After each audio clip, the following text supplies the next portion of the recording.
ഓ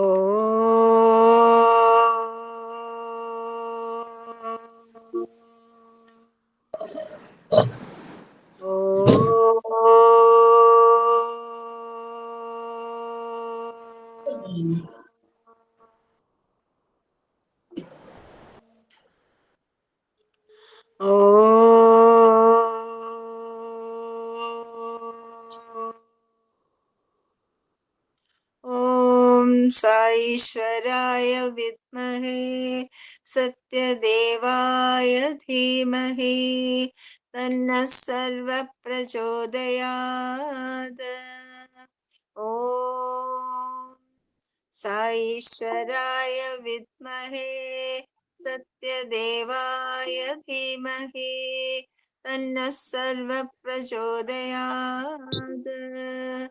ഓം സാईശ്വരായ വിദ്മഹേ സത്യദേവായ ധീമഹി തന്നഃ സർവഃ പ്രചോദയാത്.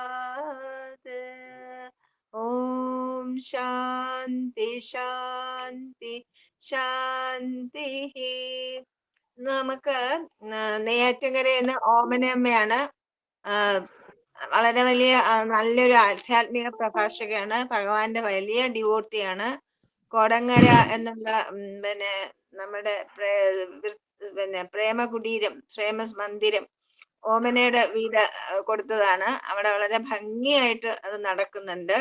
അപ്പൊ ഓമന video on ചെയ്തിട്ട് ഒന്ന് സെൽഫ് ഇൻട്രഡക്ഷൻ ചെയ്യണേ.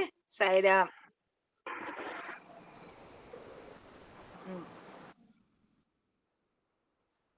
തുടങ്ങിക്കോളൂ കേട്ടോ. ചെയ്തിട്ട് ഒന്ന് കുറച്ച് പൊങ്ങിയിരിക്കേ.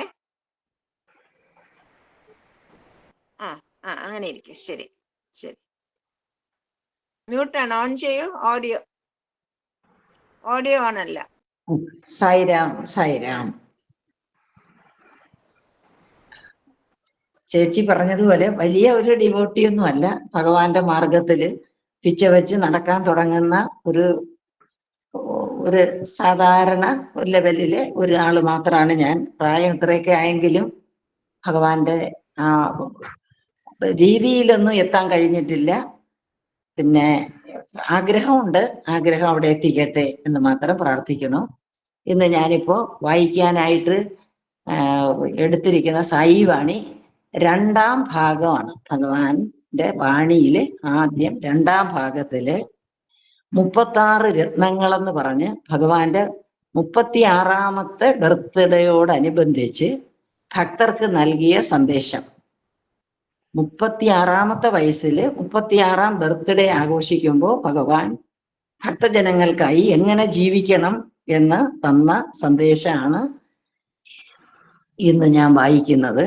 ഇത് വായിക്കുമ്പോൾ മനസ്സിലാവും നമ്മൾ അതിനുശേഷം എത്രയോ വർഷങ്ങൾ, ഏകദേശം ഭഗവാന്റെ ജയന്തി അടുത്ത വർഷം ആവണം, നമ്മൾ എവിടെയൊക്കെ എത്തിയെന്ന് നമുക്ക് ആത്മപരിശോധന നടത്തേണ്ട സമയമായി. 36ാമത്തെ വയസ്സ് തൊട്ട് പറഞ്ഞു തരുന്നതാണ്. വീണ്ടും 74 വർഷങ്ങളാണ് വീണ്ടും കഴിഞ്ഞു പോയത്.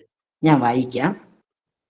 36ാമത്തെ ജന്മദിന സന്ദേശമായി താഴെ പറയുന്ന ഉപദേശങ്ങൾ ഭഗവാൻ അരുളി.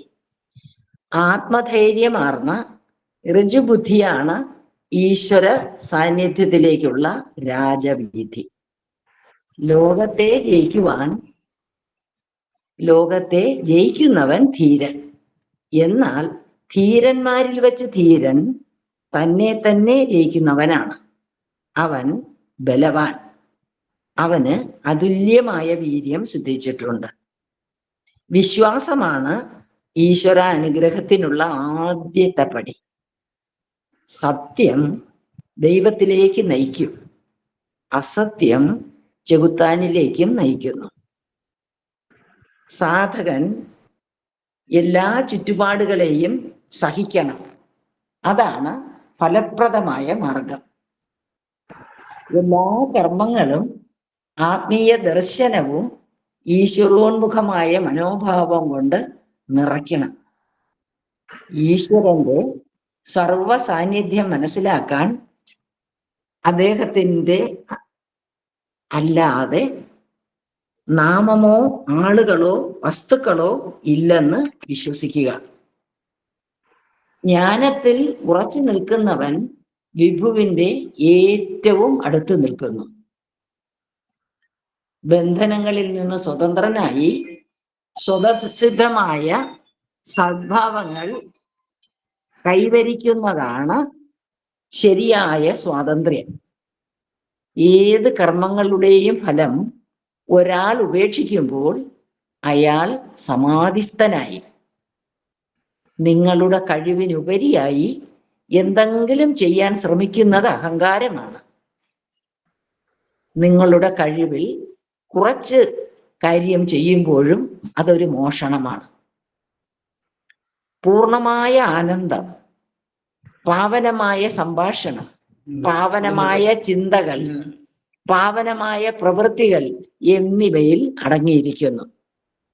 നിങ്ങളുടെ കുറ്റവും തെറ്റുകളും തിരിച്ചറിഞ്ഞ് അംഗീകരിക്കുക. മറ്റുള്ളവരുടെ കുറ്റങ്ങളും തെറ്റുകളും കാണാൻ ശ്രമിക്കരുത്. ഈ സൽഗുണം സാധകനെ വളരെ സഹായിക്കും. ശാന്തവും ആശ്വാസദായകവുമായ സംഭാഷണം സാധകന് വളരെ അനുയോജ്യമാണ്. സാധകന്റെ ഈ സ്വഭാവം അയാളെ ലക്ഷ്യത്തിലേക്ക് നയിക്കും. മധുരമായി സംസാരിക്കൂ, നിങ്ങൾ ബഹുമാനിതനാകും. നാവിനെ നിങ്ങൾ ജയിക്കുക. അതുകൊണ്ട് ലോകവിജയം നിങ്ങൾക്ക് നേടാം. ഭഗവാന്റെ ആജ്ഞ പാലിക്കുന്നവൻ സമാധാനമടയും. അവൻ യോഗിയാണ്. വിഭുവിന്റെ ആജ്ഞയെ നിഷേധിക്കുന്നവൻ രോഗിയായിത്തീരും. ഹൃദയങ്ങൾ അന്യോന്യം ബന്ധപ്പെടുമ്പോൾ ചൂടുപിടിച്ച വാഗ്വാദങ്ങൾക്ക് സ്ഥാനമില്ല. അശുദ്ധ ഭക്ഷണം മനസ്സിനെയും അശുദ്ധമാക്കും. അശുദ്ധ മനസ്സിൽ ധർമ്മസത്യൻ ഉദയം ചെയ്യുകയില്ല. ഒരിക്കലും പൊലിഞ്ഞു പോകാത്ത പരമാനന്ദനിധിയായ ഈശ്വരനെ ധ്യാനിക്കാതെ ഹൃദയം പ്രേരിപ്പിക്കുന്ന ആശകളെ പൂർത്തീകരിക്കാനുള്ള മാർഗങ്ങളെക്കുറിച്ച് ചിന്തിച്ചു കൊണ്ടിരുന്നാൽ നിങ്ങൾ മുക്തരായി തീരുകയില്ല. വാഗ്വാദങ്ങളുടെ ഭാരം ഉപേക്ഷിച്ച് വിശ്വാസവും പ്രവൃത്തിയുമാകുന്ന ചിറകുകൾ വിടർത്തിയാൽ ഈശ്വര സാന്നിധ്യമാകുന്ന അനന്ത നീലാകാശത്തിൽ വിഹരിക്കാം. ഫലകാമന ആത്മീയ സാധനയെ ഫലശൂന്യമാക്കും. മനസ്സ് മരിക്കട്ടെ, ബുദ്ധി നശിക്കട്ടെ, ദേഹം ജീർണിക്കട്ടെ, ഇതൊന്നും നിങ്ങളെ ഉപദ്രവിക്കില്ല. നിങ്ങൾ അനശ്വരനായ ആത്മാവാണ്. ബുദ്ധിപൂർവം ചിന്തിക്കുക. അപ്പോൾ നിങ്ങൾക്ക് മനസ്സിലാകും ദേഹം ആത്മാവല്ലെന്ന്. ശരീരം ക്ഷയിച്ച് മരണത്തിൽ അവസാനിക്കും. ഇത് നരൻ നാരായണനാകുന്നതിൻ്റെ ആദ്യത്തെ പടിയാണ്.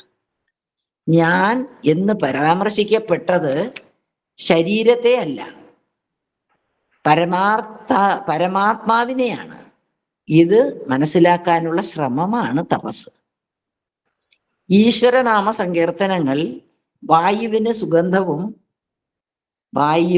സുഗന്ധവും മഹനീയവുമാക്കും. ആ സ്ഥലമാണ് വാസ്തവത്തിൽ വൈകുണ്ഠം. കന്നുകാലികളുടെ തോൽ ചെരുപ്പുണ്ടാക്കാൻ ഉപയോഗിക്കാം. മനുഷ്യ ചർമ്മത്തിന് ഒരു മണൽത്തരിയുടെ പ്രയോജനം പോലും ഇല്ല. അങ്ങനെയാണെങ്കിലും അവന്റെ പരിശുദ്ധമായ കർത്തവ്യം നിറവേറ്റുന്നെങ്കിൽ അതേ മനുഷ്യൻ ആത്മീയതയുടെ ഉത്തുംഗ ശൃംഗങ്ങളിലേക്ക് ഉയരും. ലോകം പ്രേമമന്ദിരമാക്കണം. ആദ്യം നിങ്ങളിൽ തന്നെ പ്രേമം ഉളവാക്കുക. പിന്നീട് നിങ്ങളുടെ ഗ്രാമത്തെ പ്രേമപൂർണമാക്കുക. അതിനുശേഷം ജില്ലകളിലും അപ്രകാരം ലോകം മുഴുവൻ പ്രേമത്താൽ ആവരണം ചെയ്യുക. നിങ്ങൾക്ക് വേണ്ടി മറ്റുള്ളവർ എന്തെങ്കിലും ചെയ്താൽ അത് നല്ലതെന്ന് നിങ്ങൾ കരുതുന്നു. അവർ നിങ്ങളെ ആദരിക്കണമെന്നും നിങ്ങൾ ആശിക്കുന്നു. നിങ്ങളോട് ചെയ്തതുപോലെ അവരോട് ചെയ്യുകയും അവരെ ആദരിക്കുകയും ചെയ്യുക. നിങ്ങൾക്കറിയാൻ പാടില്ലെങ്കിൽ അറിയാൻ പാടില്ലെന്ന് സമ്മതിക്കുക. നിങ്ങൾക്കറിയാമെന്ന് ഭാവിച്ച് അജ്ഞതയെ മറയാക്കുകയാണെങ്കിൽ അത് അപകടകരമാണ്, പ്രത്യേകിച്ചും ഒരു സാധകന്.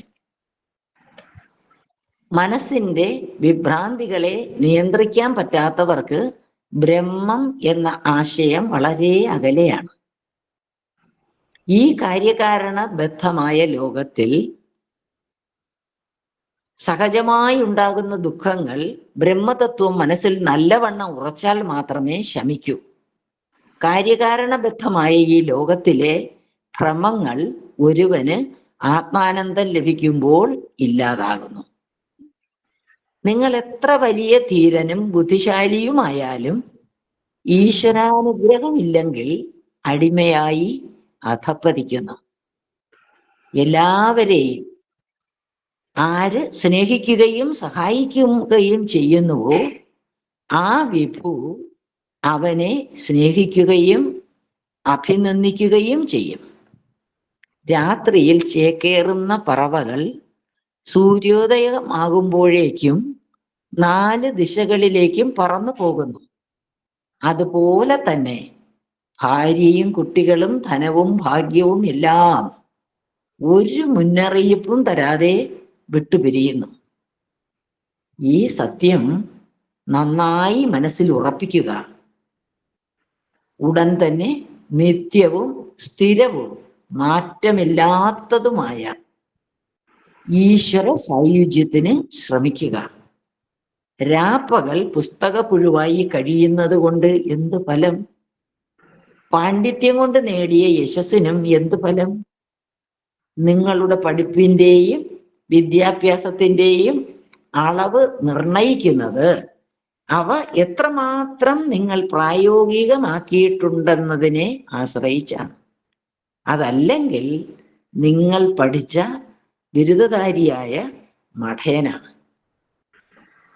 36-ാമത്തേതാണ്. ഇനി നിങ്ങൾക്ക് വേണ്ടി ശ്രമിക്കുന്നത് പോലെ മറ്റുള്ളവരുടെ സന്തോഷത്തിനും ശ്രമിക്കുക. നിങ്ങൾ ഏറ്റവും സമർത്ഥമായി നിങ്ങളുടെ സമാധാനത്തിന് ശ്രമിക്കുന്നത് പോലെ ലോകശാന്തിക്കും പ്രയത്നിക്കുക.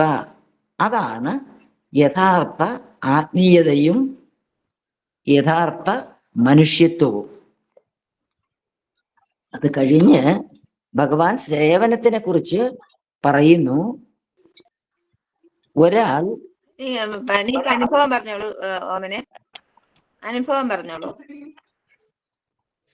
കുറച്ചൊന്ന് നടുവിലോട്ടിരിക്കണേ. സൈരാം ചേച്ചി, സൈരാം. അനുഭവങ്ങളില് ഇപ്പൊ കൊറോണ കാലത്തുണ്ടായ ഒരു അനുഭവം പറയാം ചേച്ചി. കൊറോണയുടെ ആദ്യ കാലഘട്ടം, അതായത് ലോക്ക്ഡൗൺ വരുന്നതിന്റെ 2 ദിവസം മുമ്പുള്ള ഒരു സംഭവമാണ്. നമുക്ക് എല്ലാവർക്കും ഇങ്ങനെ ഓരോ ഘട്ടമായിട്ട് വിദേശ രാജ്യങ്ങളിലൊക്കെ ലോക്ക്ഡൗൺ ആയി പുറത്തുള്ള ആളുകൾ ഇങ്ങോട്ട് വന്നു തുടങ്ങി. ആ കാലഘട്ടത്തിൽ ഒരിക്കൽ മുൻകൂട്ടി ടിക്കറ്റ് ബുക്ക് ചെയ്തിരുന്ന എൻ്റെ ഒരു കൂട്ടുകാരിയും ഭർത്താവും സുഹൃത്ത് കുടുംബം കോഴിക്കോട് നിന്ന് തിരുവനന്തപുരത്തേക്ക് നെയ്യാറ്റിൻകര വീട്ടിലേക്ക് വരാനായിട്ട് ടിക്കറ്റ് ബുക്ക് ചെയ്തു. ഒരു 1-1.5 മാസം മുമ്പ് ബുക്ക് ചെയ്തതാണ്. അതിനുശേഷമാണ് ഈ കൊറോണ ആളിപ്പടരുന്നതും ഈ ലോക്ക്ഡൗൺ ഒക്കെ വരാൻ പോണത്. കന്യാകുമാരിയിലൊക്കെ ഒരുമിച്ച് പോയി 1-2 ദിവസം ഇവിടെ ഞങ്ങളെ ഒപ്പം താമസിച്ച് സന്തോഷമായിട്ട് തിരിച്ചു പോകണം എന്ന് വിചാരിച്ചാണ് അവര് വരാനായിട്ട് ടിക്കറ്റ് ബുക്ക് ചെയ്തതും വന്നത്. ഒരു ദിവസം രാവിലെ ഒരു 6:30 മണിയാവുമ്പോൾ എനിക്കൊരു ഫോൺ കിട്ടി. അമ്മ, ഞങ്ങള് നെയ്യാറ്റിൻകര ബസ് സ്റ്റാൻഡിലാണ്, വീട് എവിടെയാണെന്നൊന്ന് പറഞ്ഞു തരണം, എങ്ങനെ വരണമെന്നും പറയണം. ആദ്യം ഒരിക്കലൊക്കെ ലഘുവായിട്ട് പറഞ്ഞിരുന്നു മുമ്പ്. ഇതൊരു സർപ്രൈസ് ആകട്ടെ എന്ന് വിചാരിച്ച് അവര് വന്നതാണ്.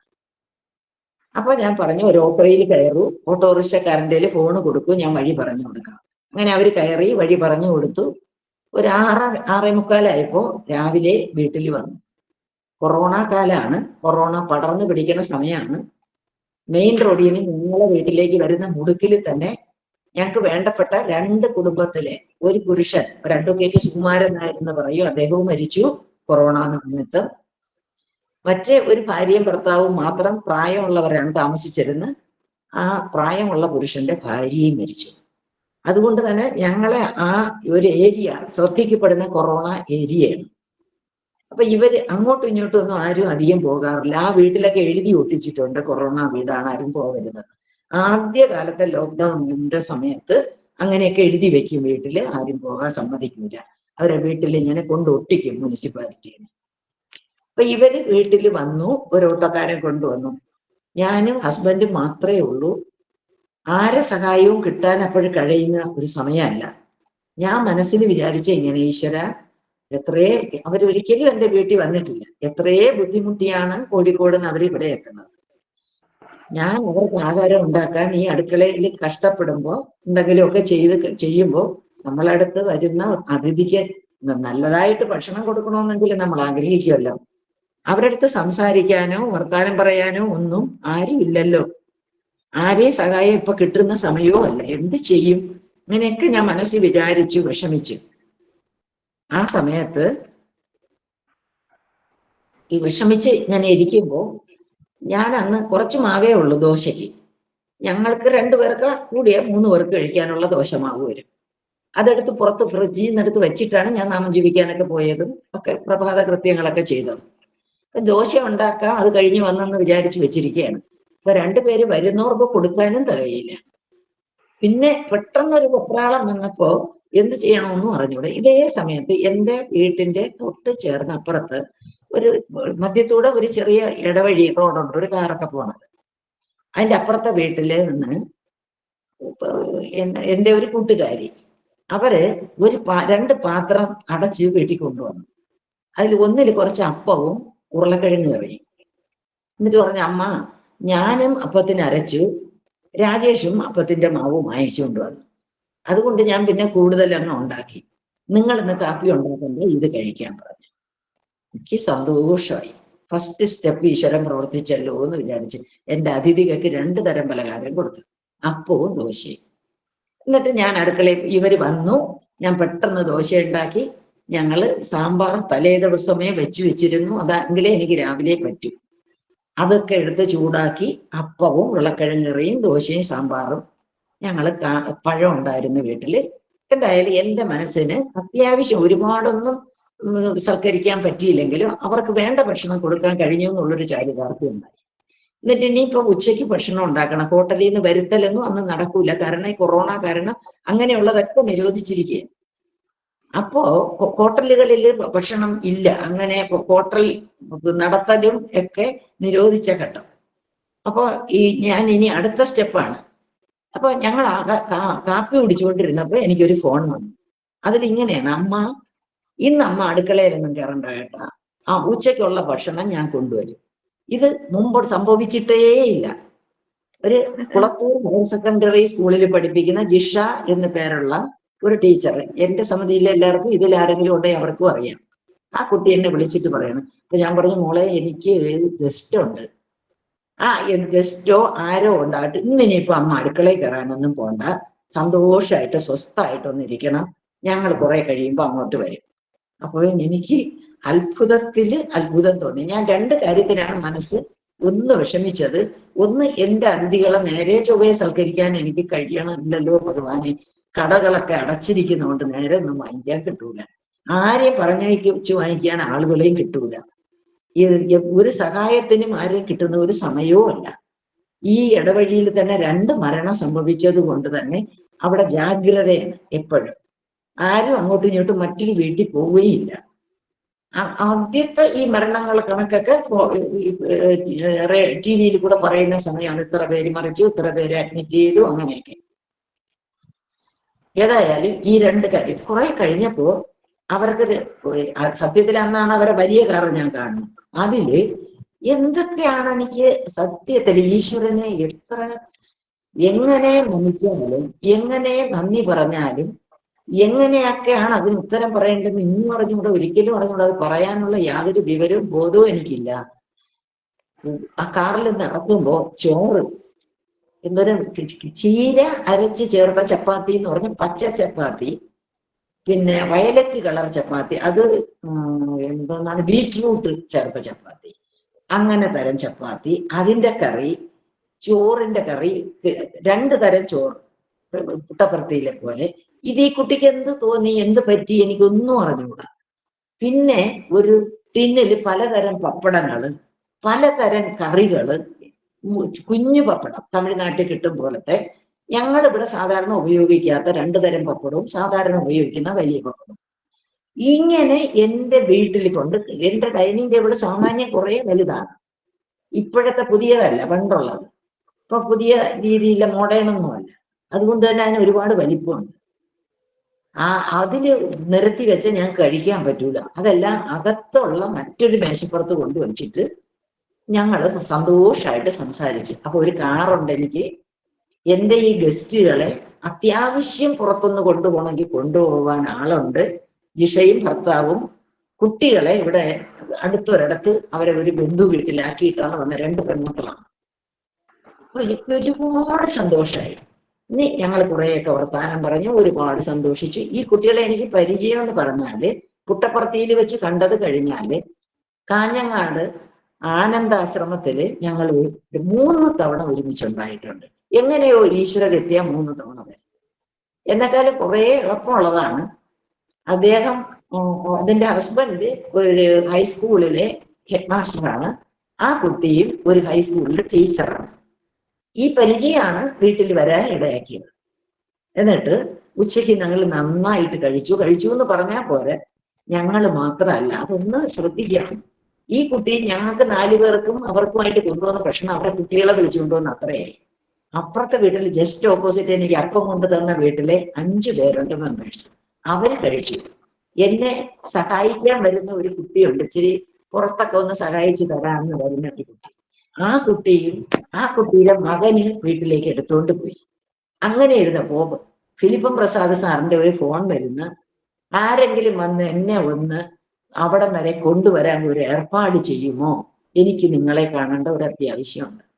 നമ്മളെ നക്സലൈറ്റ് ഫിലിപ്പം പ്രസാദ് സാർ പണ്ടത്തെ. അപ്പൊ ആരെയും ഈ ഫോണ് കുറെ മുമ്പെയാണ് വന്നെങ്കിൽ ഇവിടെ ആരും ഇല്ല സാറേ, കൊണ്ടുവരാനും എനിക്ക് വരാനും പറ്റൂല, ഹസ്ബൻഡിനും ഏജിലാണ്, അദ്ദേഹത്തിന് പിടിക്കണം, അങ്ങനെ പിടിച്ചുകൊണ്ടുവരാനുള്ള ആരോഗ്യം എനിക്ക് പറഞ്ഞു വിടാനും ആരുമില്ല. അങ്ങനെ ആരെയും കിട്ടാത്ത ഒരു സമയം, കുറെ നേരം ഭീകരത താണ്ഡവമാടുന്ന സമയം. അപ്പോ ഈ മോൻ എൻ്റെ അടുത്ത് പറഞ്ഞു, ഞാൻ പോയി കൊണ്ടുവന്നു.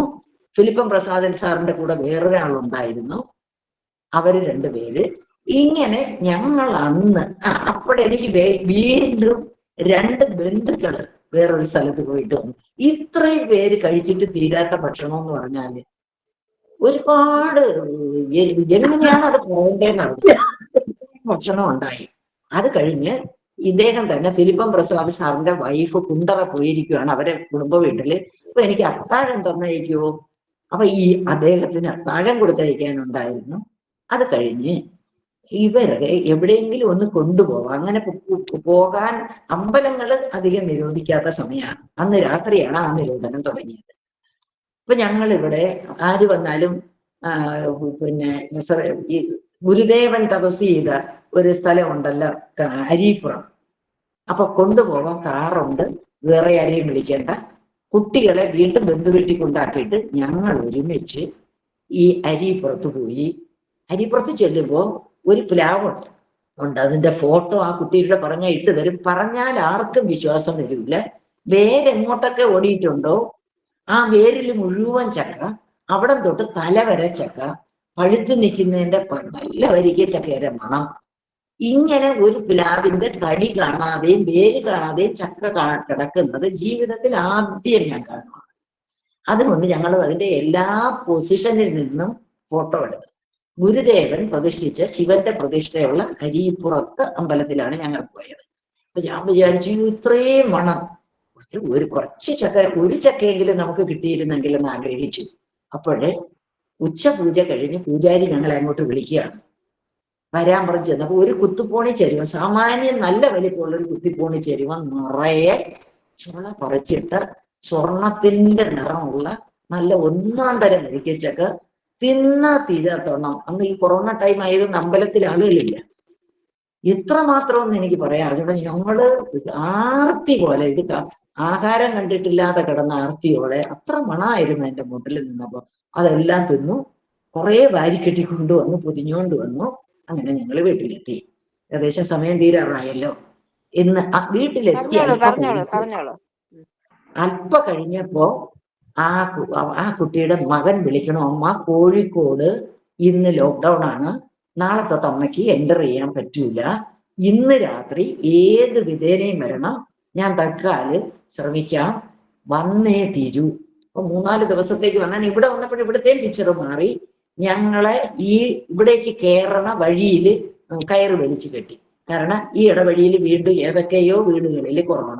ആ വീട്ടിന്റെ മതിലിൽ ഒട്ടിക്കും ഇവിടെ ആരും പോവരുതെന്ന്, കൊറോണ പേഷ്യൻ്റ് ഉണ്ടെന്ന് എഴുതി ഒട്ടിക്കണ കാലം. അതായത് ആദ്യം മരണ റേറ്റ് കൂടിയ കൊറോണ ടൈം.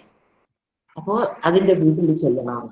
സത്യത്തിൽ ഈ കുടുംബം ആ സമയത്ത് ഇങ്ങനെ തോന്നി എൻ്റെ വീട്ടിൽ വന്നില്ലെങ്കിൽ നിസ്സഹായായി ഒരു ഏജ്ഡായ ഭർത്താവ്, എന്നെ ഇപ്പൊ കാണുമ്പോൾ അറിയാലോ എൻ്റെ പ്രായം, ഞാൻ എങ്ങോട്ട് പോയി ആരെ സഹായം തേടും? അങ്ങനെയൊന്നും വിളിച്ചാൽ ആരും വരില്ല. അങ്ങനെ എല്ലായിടത്തും നിരോധനം വന്നുകൊണ്ടിരിക്കുകയും നിമിഷം കൊണ്ട് അന്തരീക്ഷം മാറിക്കൊണ്ടിരിക്കുകയും ചെയ്യുന്ന ആദ്യത്തെ ഭീകര സമയത്താണ് ഇവര് തന്നെ. പിന്നെ ഇവിടെ ഇവർക്ക് ഈ അക്ഷയപാത്രം, ശ്രീകൃഷ്ണൻ പറയില്ലേ, അതിൽ ഒരു കരിയപ്പോലെ ചീരയില തന്നിട്ട് മുനിമാരെ തിരിച്ചയച്ചില്ലേ ദുർവാസാവ് ശപിക്കാൻ വന്നതുപോലെ വന്നവര് മുഴുവൻ കഴിച്ചു. ഇവർക്ക് ട്രെയിനിൽ കഴിക്കാനുള്ള ഭക്ഷണവും എനിക്ക് കൊടുത്തയക്കാനുണ്ടായിരുന്നു എന്ന് മാത്രമല്ല, ഈ കുട്ടികളും ഞങ്ങളും രാത്രിയും കഴിച്ചു. എങ്ങനെയാണ് ആ ഭക്ഷണം കൊണ്ടുവന്നത്, ഇത്രയും പെരുകിയത്, ഇത്രയും പേർക്ക് ഇഷ്ടം പോലെ കഴിക്കാൻ കഴിഞ്ഞത്, ഇന്നും എനിക്ക് അറിഞ്ഞുകൂടാ. എങ്ങനെയാണ് ഈ സഹായിക്കാൻ ഈ വീട്ടിൽ വരാൻ ആ കുട്ടികൾക്ക് മനസ്സിൽ തോന്നിയത്? ആഹാരം ഇത്രയും കൂടുതൽ കൊണ്ടുവന്ന ചെറിയ കലത്തോടെയാണ് ചോറ് കൊണ്ടുവന്നതൊക്കെ. പക്ഷെ വിളമ്പിയിട്ടും തീർന്നില്ല ചോറ്, എടുത്തിട്ടും തീർന്നില്ല ചപ്പാത്തിയും കറിയും. പിന്നെ എന്തെല്ലാമാണ് ആ കുട്ടിക്ക് അന്ന് ഉണ്ടാക്കാൻ തോന്നിയതെന്ന് എനിക്ക് അറിഞ്ഞൂടാ. എൻ്റെ ഹൃദയം ആഗ്രഹിച്ച തരത്തില് എൻ്റെ ഗസ്റ്റിനെ, അതിഥികളെ ഈശ്വരനെ പോലെ പൂജിച്ച്, ഈശ്വരനെ പോലെ അവരെ സന്തോഷിപ്പിച്ച്, ഈശ്വരനെ ഇഷ്ടപ്പെടത്തക്കവണ്ണം അവരെ സന്തോഷിച്ചു. അതിഥികളെ രാജകീയമായി റെയിൽവേ സ്റ്റേഷനിൽ തിരുവനന്തപുരത്ത് കൊണ്ടുപോയി ആ ട്രെയിനിൽ കയറ്റി അയക്കാൻ, ട്രെയിനല്ല കിട്ടിയത് കേട്ട, ബസ്സാണ്, മറന്നുപോയി, അതിൽ കയറ്റി അയക്കാൻ ഞങ്ങൾക്ക് കഴിഞ്ഞു എന്ന് പറയുമ്പോൾ ആ ഭഗവാന്റെ അപാരമായ കൃപ എത്ര വർണ്ണിച്ചാലും മതിയാവാത്തതാണ്. അതുപോലെ ഈ കൊറോണ ടൈമിൽ തന്നെ ഒരു 7 കുടുംബങ്ങൾ കൊറോണ പിടിച്ച് ഈ വീട്ടിൽ വന്ന് താമസിച്ചു. അതില് തിരുവനന്തപുരത്ത് ടെക്നോ പാർക്കിൽ ജോലി ചെയ്യുന്ന ഒരു കുട്ടി കൊറോണ പിടിച്ച് ഹോസ്റ്റൽ അടച്ചപ്പോ അത് മനസ്സിലാക്കാതെ നമ്മളെ ഈ ഫിലിപ്പം പ്രസാദ് സാറിന്റെ ഒരു ക്ലയന്റാണ് ആ കുട്ടി, അതിനെ ഇവിടെ കൊണ്ടാക്കിയത്, ഓമനാമ്മയുടെ അടുത്ത് കൊണ്ടാക്കി. അതിന് കൊറോണയാണെന്ന് ഞങ്ങൾക്കും അറിഞ്ഞൂടാ. രാത്രി മുഴുവൻ ഛർദ്ദിച്ചു, എൻ്റെ പുറത്തൂടെ ഛർദ്ദിച്ചു, വെള്ളം കൊടുത്തിട്ട് ഛർദ്ദിക്കും. 3-4 ദിവസം കഴിഞ്ഞിട്ടാണ് ഇതൊക്കെ കഴിഞ്ഞ്. അപ്പോഴിവിടെ എല്ലാം കംപ്ലീറ്റ് ലോക്ക്ഡൗൺ ആയി. ഒരു വീട്ടിൽ ഒരാളും വരൂല. കൊറോണ ഉള്ളവരെ കൊണ്ടുപോകാൻ ആംബുലൻസ് വേണമെങ്കിൽ വീട്ടിൽ കൊറോണ ടെസ്റ്റ് ചെയ്ത് കൊറോണയാണെന്ന് അറിയണം. ഒരു വാഹനം പോലും, ഒരു ഓട്ടോറിക്ഷ പോലും വരാത്ത ഒരു ടൈമായി. 2 ദിവസം കൊണ്ട് പിക്ചർ പൂർണ്ണ കംപ്ലീറ്റ് ആയി. ഈ കുട്ടി ആശുപത്രിയിൽ എത്തിക്കണം. ഞാന് എല്ലാ ഹെൽപ്പ് ലൈനിലും വിളിച്ചു. ഹെൽപ്പ് ഡെസ്ക് ഒക്കെ ഉണ്ടെന്ന് ഹോസ്പിറ്റലിൽ തുടങ്ങി തലേ ദിവസം. അവിടെയൊക്കെ വിളിച്ചു, ഒരു സഹായവും ഇല്ല. എൻ്റെ വീട്ടിനടുത്ത് നവീൻ എന്ന പേരുള്ള ഒരു DYFIയിലെ കുട്ടിയുണ്ട്, എൻ്റെ മകന്റെ വളരെ ജൂനിയറായി പഠിച്ചതാണ്. ഞാൻ പറഞ്ഞു, എൻ്റെ പൊന്നു മക്കളെ ഒന്ന് ആരെങ്കിലും വിടടാ, ഈ കുട്ടിക്ക് തീരെ വയ്യ, കൊറോണയാണെന്ന് എനിക്ക് അറിഞ്ഞൂടാ, ഛർദ്ദിച്ച് തളർന്ന് കിടക്കുകയാണ്, എന്ത് കൊടുത്തിട്ട് ഛർദ്ദിക്കണു, കട്ടൻ ചായ ഛർദ്ദിക്കണു, വെള്ളം ഛർദ്ദിക്കണു, ആഹാരം കഴിക്കാൻ വയ്യ, പൊള്ളണ പനി. അയ്യോ അമ്മ അത് കൊറോണ ആയിരിക്കും. ഞാൻ പറഞ്ഞു, ഒരു കൊറോണയല്ല, നീ ആരെങ്കിലും വിടും, അച്ഛനെ ഇവിടെ ആക്കിയിട്ട് എനിക്ക് ഇതിനെ ആശുപത്രി കൊണ്ടുപോകാൻ പറ്റൂല, അച്ഛനും ഒറ്റയ്ക്കിരിക്കാൻ കഴിയാത്ത അവസ്ഥയാണ്. ആ കുട്ടി ഒരു ആംബുലൻസ് പറഞ്ഞു വിട്ട് ആംബുലൻസുകാരൻ ഇവിടെ നിംസ് ആശുപത്രി കൊണ്ടുപോയി ടെസ്റ്റ് ചെയ്യുമ്പോൾ ആ കുട്ടിക്ക് കൊറോണ. ആ കുട്ടി എൻ്റെ അടുത്ത് വിളിച്ചു പറയുവാണ്, അമ്മ അച്ഛനും കൂടെ പോയി ടെസ്റ്റ് ചെയ്യണം, എനിക്ക് കൊറോണ നെഗറ്റീവാണ്, അമ്മ ടെസ്റ്റ് ചെയ്ത് നോക്കണം, നിങ്ങൾക്ക് കൊറോണ നെഗറ്റീവോ പോസിറ്റീവോ? ഞാൻ പറയും, മക്കളെ ഒരു പനിയില്ല, ഒരു അസുഖങ്ങളും തോന്നണില്ല, കൊറോണ ടെസ്റ്റ് ചെയ്യാൻ പോകുന്നിടത്ത് മുഴുവൻ കൊറോണക്കാരല്ലേ, നമ്മൾ എവിടെ പോയി ടെസ്റ്റ് ചെയ്യും? എന്തായാലും ടെസ്റ്റ് ചെയ്യണം, ഞാനിപ്പോ അങ്ങ് വരും, അല്ലെങ്കിൽ കൊണ്ടുപോകാൻ ആരെങ്കിലും ഒന്ന് ഏർപ്പാട് ചെയ്ത് തരാം. ഈ കുട്ടിക്ക് ഇനി വരണം. അപ്പോഴാണ് ഈ നബീൻ എന്ന് പറയുന്ന പയ്യൻ എന്നെ വിളിച്ചിട്ട് പറഞ്ഞു, അമ്മ ആ കുട്ടിക്ക് കൊറോണ പോസിറ്റീവാണ്, ഇനിയിപ്പോ എന്ത് ചെയ്യും നിങ്ങളെ അവസ്ഥ? അപ്പൊ ഞാൻ പറഞ്ഞു, അപ്പൊ എനിക്കൊന്നും അറിഞ്ഞൂടെ എന്ത് ചെയ്യണമെന്ന് അറിഞ്ഞു. ഞാൻ പറഞ്ഞു, മക്കളെ ഞങ്ങൾക്ക് രണ്ടുപേർക്കും പനിയില്ല, ജലദോഷവും ഇല്ല, ഇപ്പോഴൊന്നും അറിയാൻ വയ്യ. ശംഭുചേട്ടനെ, എന്റെ മോനെയാണ് അവിടെ ശംഭുചേട്ടൻ എന്ന് വിളിച്ചിപ്പോ ഒന്നും പറയണ്ട, ഞാൻ അങ്ങ് വരാം. ആ കുട്ടി ഒരു ഈ ടെമ്പറേച്ചർ നെറ്റിയിൽ ഇങ്ങനെ അടിക്കുമ്പോൾ കിട്ടണ ഒരെണ്ണവും പിന്നെ വിരലിൽ വയ്ക്കുമ്പോൾ ഓക്സിജൻ ലെവല് അറിയുന്ന ഒരു സാധനമൊക്കെ കൂടെ വാങ്ങിച്ചുകൊണ്ട് വന്ന് തന്നിട്ട് പറഞ്ഞ്, പിന്നെ ഇത് നോക്കണം, ഓക്സിജൻ ലെവൽ നിങ്ങൾക്ക് കുറയണമെങ്കിൽ ഏത് പാതിരാത്രി ആയാലും എന്നെ വിളിക്കണം, മറ്റത് വെച്ച് ടെമ്പറേച്ചർ കൂടെ നോക്കണം. എത്ര പ്രാവശ്യം എനിക്ക് കൊറോണ വന്നെന്നറിയില്ല, ഏതായാലും അപ്പൊ കൊറോണ വന്ന് കിടക്കാതെ, കൊറോണ വന്നോന്നറിയില്ല, ടെസ്റ്റ് ചെയ്യാൻ പോയില്ല, ഈ വീട്ടിലെ സകലമാന ജോലി ഞാൻ തന്നെ ചെയ്തു. തൂക്കണതും തുടയ്ക്കണതും വയ്ക്കണതും കൊടുക്കണതും അച്ഛനെ ശുശ്രൂഷിക്കുന്നതും ബാത്റൂം കഴുകുന്നതും എല്ലാം ചെയ്ത് രക്ഷപ്പെട്ടു. അതുപോലെ 4-5 കുടുംബങ്ങൾ ഇതേ അവസ്ഥയിൽ ഇവിടെ വന്ന് താമസിച്ചു പോയി. തീർച്ചയായിട്ടും ഒരു 10 പ്രാവശ്യം വന്ന് കാണും. പക്ഷെ ഒരു പ്രാവശ്യം പോലും ടെമ്പറേച്ചർ അറിയത്തക്കവണ്ണം വരികയോ ഓക്സിജൻ ലെവല് താഴുകയോ ബുദ്ധിമുട്ടുകൾ ഉണ്ടാകത്തക്കവണ്ണം കിടക്കുകയോ ഒരു മരുന്ന് കഴിക്കേണ്ട ഇട വരികയോ ചെയ്തില്ല. കരിപ്പൊട്ടി കാപ്പിയൊക്കെ ഇട്ട് കുടിച്ചുകൊണ്ടിരുന്ന്, അതല്ലാതെ വേറൊന്നും ചെയ്തില്ല. അങ്ങനെ പരമകാരുണികനായ ഭഗവാൻ ഈ ഭീകരമായി വന്ന സമയത്ത് എങ്ങനെയൊക്കെയോ രക്ഷിച്ചു. അതിഥിയെ സത്കരിക്കാൻ പറ്റി.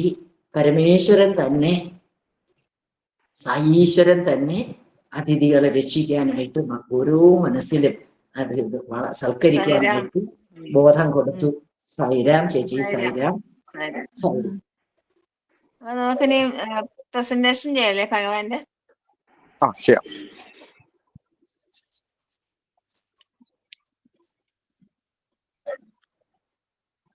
కానుకగా పుట్టిన పండుగకు ఒక్క కానుకగా నాకు ఇవ్వడానికి ప్రయత్నించండి. దివ్యాత్మ స్వరూప, on the occasion of the birthday, you try and give me. ఈ కానుకను నేను అడగక తప్పదు. It is necessary. I cannot escape asking you this question. A కానుకది? What is that present? మీరు స్వార్థాన్ని తగ్గించుకోండి. Diminish your selfishness. దురాశను తగ్గించుకోండి. Decrease your desire. త్యాగాన్ని అభివృద్ధి పరచుకోండి. Promote your sacrifice. విశాలమైనటువంటి మానవుడిగా రూపొందండి. Become a broadened minded man. ఈ విషయమునందు మాత్రమే మీరు సాధన కలిపితే ఈ పుట్టిన పండుగకు చేరినందుకు, ఈ మహాసభల యందు పాల్గొన్నందుకు సరి అయినటువంటి యొక్క ఆనందాన్ని మీరు అనుభవించడానికి అవకాశం ఉంటుంటారు. If your sadhana is directed in these directions, then for having joined the birthday festival, you would have been fruitful. भजन बिना सुख शांति नहीं,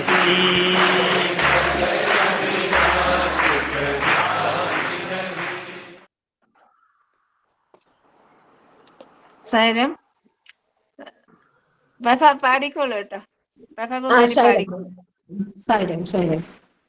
മഹാദേവാ മഹേശ്വര സായി നാരായണ, മഹാദേവാ മഹേശ്വര സായി നാരായണ, നടനാകര ദുഃഖഭഞ്ജന സായി നാരായണ, നടനാകര ദുഃഖഭഞ്ജന സായി നാരായണ, കരുണാകര അഖിലേശ്വര സായി നാരായണ,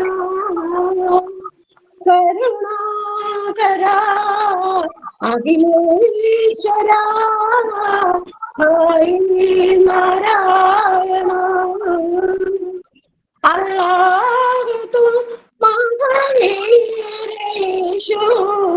സായി നാരായണ, അല്ലാഹു തും മഹാവീരേശു സായി നാരായണ, ഹൃദയേശ്വര പർത്തീശ്വര സായി നാരായണ. ഹൃദയേശ്വര പർത്തീശ്വര സായി നാരായണ മഹാദേവ മഹേശ്വര സായി നാരായണ നടനാകര ദുഃഖഭഞ്ജന സായി നാരായണ കരുണാകര അഖിലേശ്വര സായി നാരായണ അല്ലാഹുൽ മഹാവീരേഷു സായി നാരായണ ഹൃദയേശ്വര പർത്തീശ്വര സായി നാരായണ ഹൃദയേശ്വര പർത്തീശ്വര സായി നാരായണ മഹാദേവ മഹേശ്വര സായി നാരായണ സായി നാരായണ സൈരാം. സൈറാം. സായി ഉപമ. വാട്ടർ സൈക്കിളിനെ കുറിച്ച് ചിന്തിച്ചു നോക്കുക. സമുദ്രത്തിലൂടെ സൂര്യോർജം കൊണ്ട് വെള്ളം നീരാവിയായി ഉയർന്ന് മേഘമായി തീർന്ന് മേഘം ഘനീഭവിച്ച് മഴയായി ഭൂമിയിലേക്ക് പതിക്കുന്നു. ആ ജലം സമുദ്രത്തിൽ വീണ്ടും ലയിക്കുന്നതിന് പല തലങ്ങളിലൂടെയും സഞ്ചരിച്ച ശേഷം തിരികെ ഉറവിടത്തിൽ തന്നെ എത്തിച്ചേരുന്നു. ഇവിടെ ബുദ്ധിയാണ് സൂര്യൻ, സത്യം മേഘമാണ്, പ്രേമത്തിന്റെ തുള്ളികൾ മഴയായി താഴേക്ക് പതിക്കുന്നു. അത് ആനന്ദമാകുന്ന നദിയുമായി ചേർന്ന് ഒഴുകി ഈശ്വരനാകുന്ന സമുദ്രത്തിൽ ലയിക്കുന്നു.